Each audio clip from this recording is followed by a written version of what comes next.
الرحيم الحمد لله نحمده ونستعينه ونستغفره ونؤمن به ونتوكل عليه ونعوذ بالله من شرور أنفسنا ومن سيئات أعمالنا من يهده الله فلا مضل له ومن يضلله فلا هادي له ونشهد أن لا إله إلا الله وحده لا شريك له ونشهد أن سيدنا وحبيبنا ومولانا محمدا عبده ورسوله صلى الله تعالى عليه وعلى آله وأصحابه وبارك وسلم تسليما كثيرا كثيرا أما بعد فأعوذ بالله من الشيطان الرجيم بسم الله الرحمن الرحيم إذا السماء انفطرت وإذا الكواكب انتثرت وإذا البحار فجرت وإذا القبور بعثرت علمت نفس ما قدمت وأخرت يا أيها الإنسان ما غرك بربك الكريم الذي خلقك فسواك فعدلك في أي صورة ما شاء ركبك صدق اللہ العظیم۔ حضرات سامعین کرام، ہم لوگوں نے قرآن پاک کی تفسیر کا جو سلسلہ شروع کیا تھا، پچھلے کچھ دنوں سے وہ سلسلہ موقوف تھا اور ہم دیگر اہم موضوعات پر سیزن کی مناسبت سے گفتگو کر رہے تھے، لہذا آج ہم پھر اس سلسلے کو کنٹینیو کرتے ہیں۔ اس سے پہلے جو آخری صورت ہم لوگوں نے جس کے مضمون پر اور مفہوم پر گفتگو کی تھی وہ سورۃ المطففین تھی، لہذا آج ہماری گفتگو کا موضوع سورۃ الانفطار ہے۔ اس سورت کا نام سورۃ الانفطار ہے، جو اس کی پہلی آیت اذا السماء انفطرت سے ماخوذ ہے۔ یہ سورت مکیہ ہے، اور جیسا کہ آپ حضرات جانتے ہیں کہ مکی صورتوں میں زیادہ تر جو گفتگو کی گئی ہے وہ عقیدہ آخرت پر کی گئی ہے، کیونکہ مکی صورتوں میں جو مخاطبین اول تھے وہ مشرکین مکہ تھے، اور یہ جو عقیدہ آخرت ہے یہ ان کی گلے کی ہڈی بنا ہوا تھا، یہ ان کو ہضم نہیں ہوتا تھا، جس کی وجہ سے وہ دین اسلام کو قبول نہیں کر رہے تھے۔ اس لیے اللہ تعالیٰ نے مکی صورتوں میں عقیدہ آخرت کو مختلف انداز سے سمجھایا ہے اور بیان کیا ہے۔ ایک روایت ہے جس کو امام ترمذی نے سنن ترمذی میں نقل کیا ہے، اور امام احمد بن حنبل نے مسند احمد میں نقل کیا ہے۔ عبداللہ ابن عمر رضی اللہ تعالیٰ عنہ کی روایت ہے کہ اللہ کے رسول صلی اللہ علیہ وسلم نے فرمایا، من سرہ ان ينظر الى یوم القیامت رأی العین، کہ جو یہ چاہتا ہے کہ قیامت کے مراحل کو، قیامت کے مناظر کو اپنی کھلی آنکھوں سے دیکھے، یعنی قیامت کے احوال کا آنکھوں دیکھا مشاہدہ کرے، تو اس کو چاہیے کہ وہ قرآن پاک کی 3 صورتوں کا مطالعہ کرے۔ ایک صورت تو اس سے پہلے والی صورت ہے سورۃ التکویر، اذا الشمس کورت واذا النجوم انکدرت، اور دوسری ہے یہی سورۃ الانفطار، اور تیسری صورت اللہ کے رسول صلی اللہ علیہ وسلم نے بیان فرمائی سورۃ الانشقاق، اذا السماء انشقت وَأَذِنَتْ لِرَبِّهَا وَحُقَّتْ۔ یہ قرآن پاک کی جو 3 صورتیں ہیں، ان میں اللہ تعالیٰ نے قیامت کے اور آخرت کے چاروں مرحلوں کو بہت ڈیٹیل میں تفصیل کے ساتھ بیان کیا ہے۔ آپ جانتے ہیں کہ آخرت کے اور قیامت کے 4 مراحل ہیں۔ سب سے پہلا مرحلہ، جب پہلی سور پھونکی جائے گی اور ساری دنیا اور آسمان اور ستارے اس سور کی آواز سے تہو بالا ہو جائیں گے، جن کی تفصیلات ہم مختلف صورتوں میں پڑھتے ہیں۔ پھر دوسرا مرحلہ ہے جب نفخہ ثانیہ ہوگا، دوسری مرتبہ سور پھونکی جائے گی، تو یہ سور جب پھونکی جائے گی تو سارے مردے جو ہیں وہ قبروں سے نکل کر زندہ ہو جائیں گے۔ اور تیسرا مرحلہ جو آخرت کا ہے وہ میدان حشر میں حساب کتاب کا ہے۔ اور چوتھا اور آخری مرحلہ جو ہے وہ جنت اور جہنم کا ہے۔ میدان حشر میں جب حساب کتاب ہو جائے گا تو اس میں جو جنت کے مستحق ہیں ان کو پھر جنت میں منتقل کر دیا جائے گا، اور جو جہنم کے مستحق ہیں ان کو جہنم میں منتقل کر دیا جائے گا۔ یہ آخرت کے مراحل میں سے چوتھا اور آخری مرحلہ ہے۔ پھر جنتی جنت میں رہیں گے خالدین فیہا ابدا، ہمیشہ ہمیش کے لیے، اور جہنمی جہنم میں رہیں گے خالدین فیہا ابدا، ہمیشہ ہمیش کے لیے۔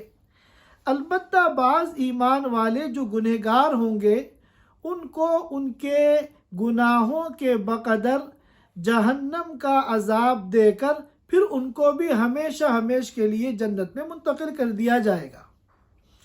تو یہ جو آخرت کے 4 مرحلے ہیں وہ ان صورتوں میں خاص طور پر بیان کیے گئے ہیں۔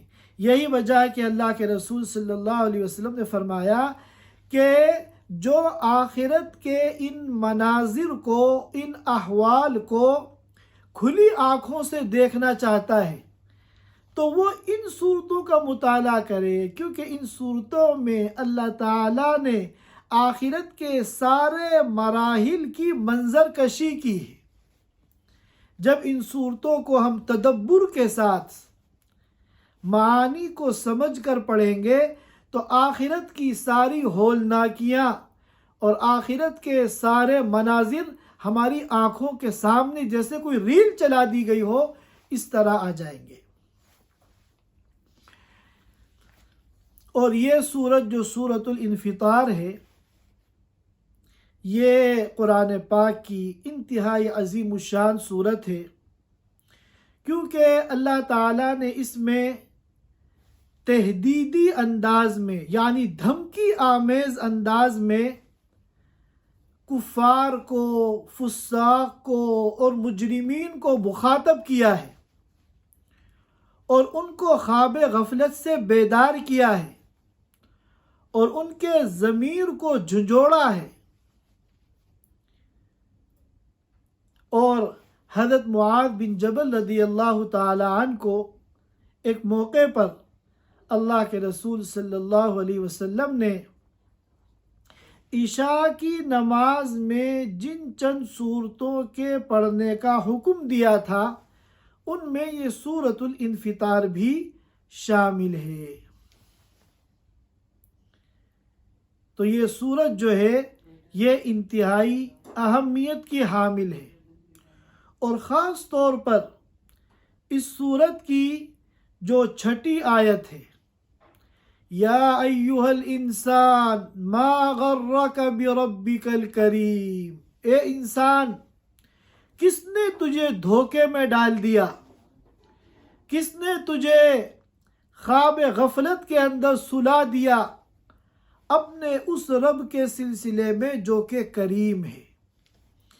یہ آیت کریمہ بظاہر ایک مختصر سی آیت ہے، لیکن یہ انسانی ضمیر کو جھنجھوڑنے کے اندر بالکل بے مثال آیت ہے۔ جو لوگ قرآن کے معانی پر غور کرتے ہیں اور قرآن کو تدبر کے ساتھ پڑھتے ہیں اور قرآن کی تفسیر کو سمجھنے کی کوشش کرتے ہیں، وہ جب اس آیت کریمہ پہ پہنچتے ہیں تو ان کے دل کی جو حالت ہوتی ہے وہ تبدیل ہو جاتی ہے۔ سعودی عرب کے ایک عالم نے ایک واقعہ بیان کیا کہ جاپان کا ایک مسلم نوجوان تھا جو غالباً ام القریٰ یونیورسٹی مکہ مکرمہ میں جاب کرتے ہیں۔ ان کا کہنا یہ ہے کہ میرے اسلام میں داخل ہونے کا جو سبب ہے وہ سورۃ الانفطار کی یہی آیت ہے، یا ایھا الانسان ما غرک بربک الکریم۔ اس نوجوان کا کہنا یہ ہے کہ جب یہ آیت میں نے سنی تو میں حیران رہ گیا۔ میرے دل نے کہا کہ اس آیت میں جس طرح خطاب کیا گیا ہے یہ ایک عام انسان نہیں کر سکتا۔ یہ انداز خطاب اور یہ گفتگو کا انداز یہ کسی انسان کا نہیں ہو سکتا، یہ کوئی بہت عظیم طاقت والی ذات ہے جس نے اس انداز سے خطاب کیا ہے، یا ایھا الانسان ما غرک بربک الکریم۔ چنانچہ اس ایک آیت پر غور کرنے کی وجہ سے اس کے دل کی حالت بدل گئی اور وہ جاپانی نوجوان جو ہے وہ اسلام میں داخل ہو گیا، اور اس کے بعد اللہ نے اس کو توفیق دی، مکہ مکرمہ کے اندر جو ام القریٰ یونیورسٹی ہے وہاں وہ جاب کرتے ہیں۔ تو یہ جو قرآن کی آیتیں ہم سرسری طور پر پڑھ کر گزر جاتے ہیں اور ہم نہیں سوچتے کہ ان آیتوں کا کیا مضمون ہے۔ ظاہر ہے کہ قرآن کی ہر صورت، بلکہ ہر آیت، بلکہ ہر لفظ ہم اس کے مخاطب ہیں۔ اللہ تعالیٰ اس لفظ کے ذریعے، اس آیت کے ذریعے، اس صورت کے ذریعے ہمیں کچھ بتانا چاہتے ہیں، لہذا ہم لوگوں کی ذمہ داری ہے کہ ہم قرآن کو سمجھنے کی کوشش کریں اور سمجھ کر پڑھنے کی کوشش کریں۔ ہم نے اپنے اکابر کو دیکھا کہ اس اہتمام سے قرآن کا ترجمہ اور اہل حق علماء کی تفسیر کا وہ مطالعہ کرتے تھے روزانہ، جس طرح قرآن کی تلاوت کا اہتمام کیا جاتا ہے۔ اور حضرت مولانا الیاس صاحب کانلوی رحمۃ اللہ علیہ فرماتے تھے کہ اگر تم قرآن کو سمجھے بغیر پڑھو گے تو قرآن کی تلاوت کا جو اجر ہے وہ تو تمہیں ملے گا، لیکن قرآن کے مضامین سے جو تأثر ہے وہ تمہیں حاصل نہیں ہوگا۔ اس لیے ہم لوگوں کو اس کا اہتمام کرنا چاہیے کہ ہم قرآن کو سمجھ کر پڑھنے والے بنیں۔ ظاہر ہے کہ ہم علماء نہیں ہیں، ہم فقہا نہیں ہیں، ہم قرآن سے عقائد اور فقہی مسائل مستنبط نہیں کر سکتے۔ ان کے لیے تو فاسألوا اہل الذکر ان کنتم لا تعلمون، علماء ہیں، فقہا ہیں، جو قرآن کے معانی کے سمندر میں ڈوب کر غوطہ لگا کر سمندر کی تہ سے موتیاں نکال کر لاتے ہیں اور پوری امت کے سامنے پیش کرتے ہیں. یہ کام تو علماء اور فقہا کا ہے.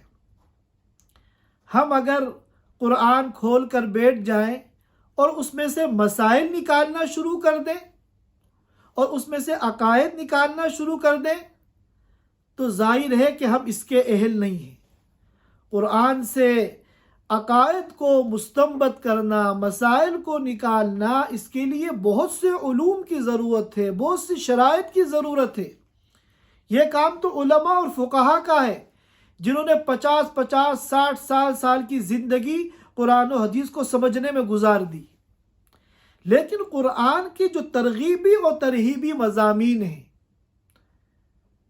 جو ہمارے دلوں کو جھنجھوڑتے ہیں، اور اسی طرح بنو اسرائیل کے دیگر امتوں کے جو واقعات ہیں جن کو سن کر انسان کا دل متاثر ہوتا ہے اور اللہ کی ذات کے ساتھ، اللہ کے کلام کے ساتھ اس کا ایک تعلق قائم ہوتا ہے، یہ کام ہر ایک کر سکتا ہے اور ہر ایک کو کرنا چاہیے اپنی اپنی صلاحیت، استعداد اور توفیق کے بقدر.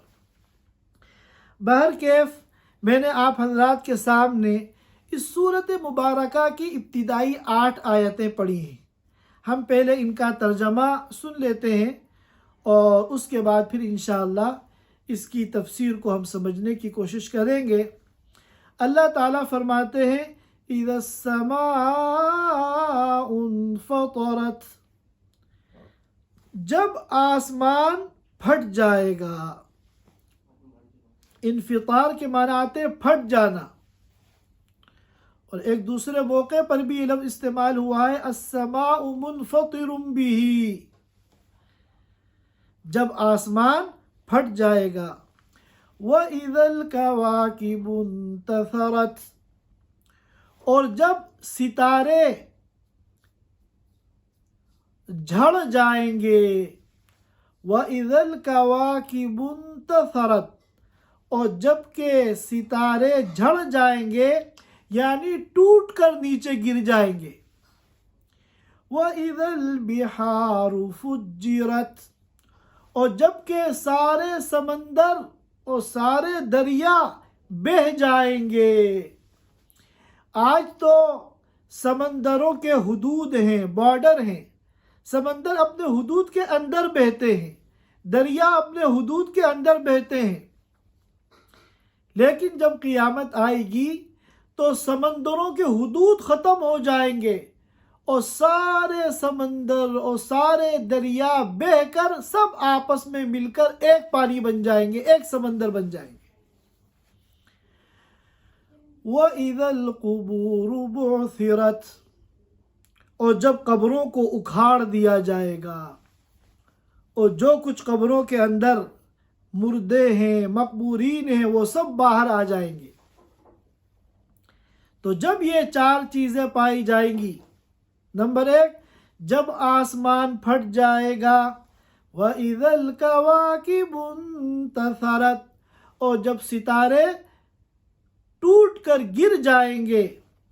وَإِذَا الْبِحَارُ فُجِّرَتْ، اور جب سارے سمندر بہہ جائیں گے.